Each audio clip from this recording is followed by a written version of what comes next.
तो इस धरने में ये जो विकास में भेदभाव के खिलाफ आंदोलन चलाया जा रहा है, इसमें समर्थन देने के लिए वो इस आंदोलन में शामिल हों। आज देश में बाबा रामदेव भी आंदोलन चला रहे हैं। वह आंदोलन चला रहे हैं विदेशों से काला धन वापस लाने के लिए। आज अन्ना हजारे भी आंदोलन चला रहे हैं। वह आंदोलन चला रहे हैं देश से भ्रष्टाचार खत्म करने के लिए। हमने जो आंदोलन शुरू किया है, ये आंदोलन है विकास के लिए और विकास में भेदभाव के खिलाफ। आज लोगों को विकास चाहिए। आज विकास भी बहुत बड़ा मुद्दा है।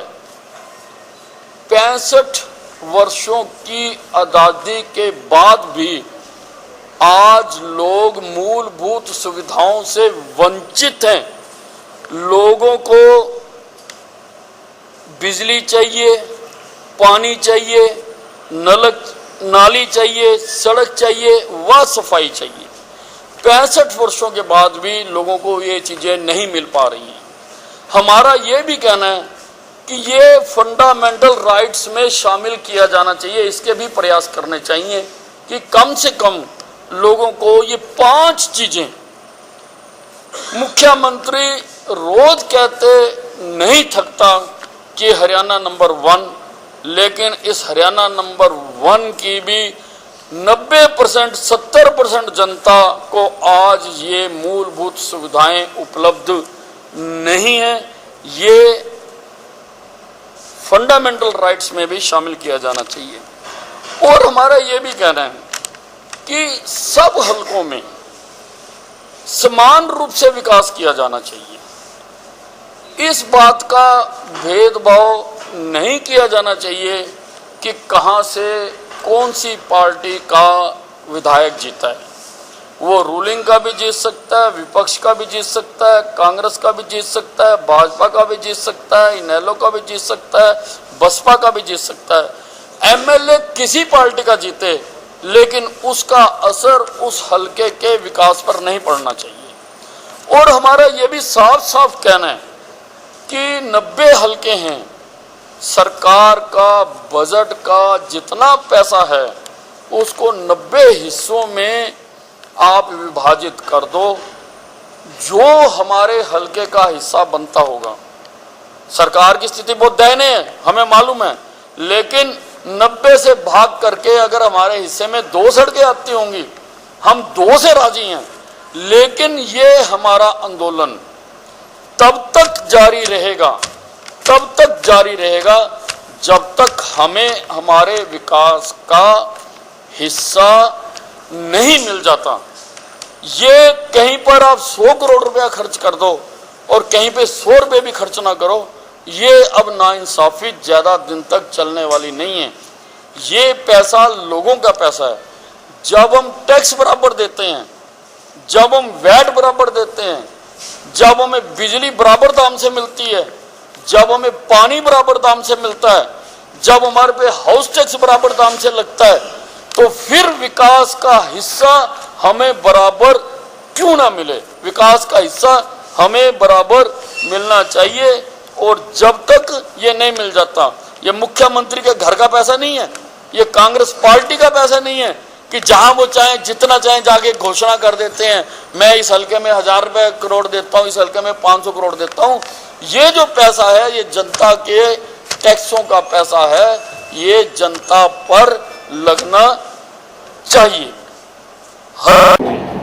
जो गांव शामिल करे हैं, जो कॉलोनियां शामिल करी हैं, 2 साल से वहाँ कोई सफाई कर्मचारी काम करने नहीं गया है। और मानना है कि ठेके पर देने से एक कर्मचारियों का शोषण होता है और दूसरा ठेकेदार प्रथा से भ्रष्टाचार होता है, क्योंकि 200 आदमियों का अगर जांच करने की आवश्यकता है। इसलिए गंदे शहरों की सूची में हमारा शहर 340वें नंबर पर 7 महीना हो गया।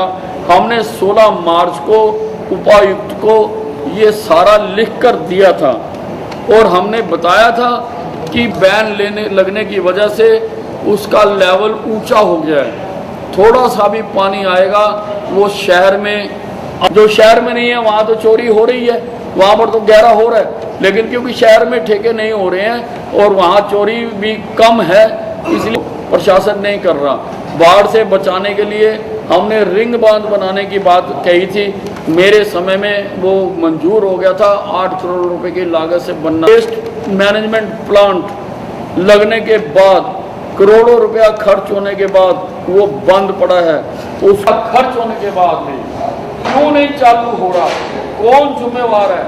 कितना नुकसान हो गया? कितनी रेहड़ियां गल गई? कितनी ना ये उसमें कर्मचारी लगा रही हैं और ना ही उसके चुनाव करा रही हैं। कांग्रेस पार्टी उत्तर प्रदेश में कांग्रेस हारी, पंजाब में कांग्रेस हारी और गोवा में कांग्रेस। तो जो कांग्रेस विरोधी लहर बनी हुई है उससे डरते हुए ये चुनाव